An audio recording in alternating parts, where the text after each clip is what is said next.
Massaguet, chef-lieu du département de Haras Albiar, est en effervescence ce samedi 11 novembre 2023 pour accueillir Dago Yakouf, fils de la province nommé ministre des Armées.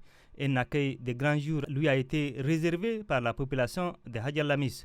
Cette cérémonie a vu la mobilisation de la population de tous les coins de la province, les cadres et militants du MPS, les autorités administratives, civiles, militaires, traditionnels, amis, parents et connaissances du ministre. L'office de la province de Hadj al-Lamis, par la voix du président du comité d'organisation, Guimé Ibet, apporte tout son soutien au président de la République.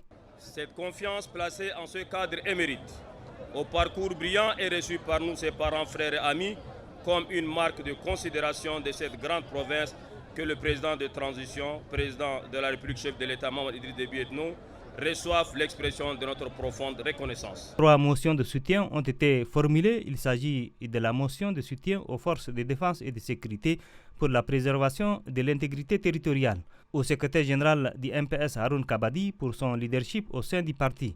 Enfin, la motion de soutien et de remerciement au président de transition, président de la République, chef de l'État, général Mahamadou Idriss Déby Itno, pour la confiance accordée à la population de Hadj al-Lamis en nommant le fils de la province au poste de ministre des Armées.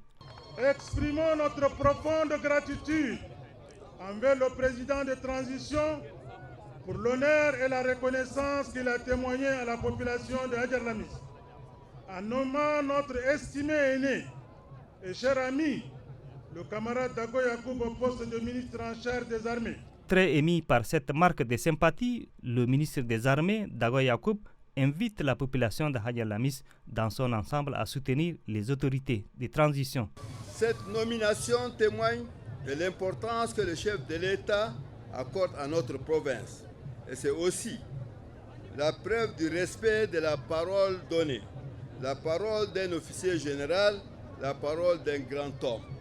Aujourd'hui, nous sommes témoins d'un moment historique où la province de Hadj al-Lamis trouve sa place légitime dans le gouvernement de transition. Je vous invite, chers frères et sœurs, à soutenir indéfectiblement cette nouvelle étape de notre histoire pour qu'ensemble nous faisons de notre province un modèle de vivre ensemble. Profitant de l'occasion, le ministre Dago Yakoub a appelé la population de la province de Hadj al-Lamis à participer activement au référendum constitutionnel prévu le 17 décembre prochain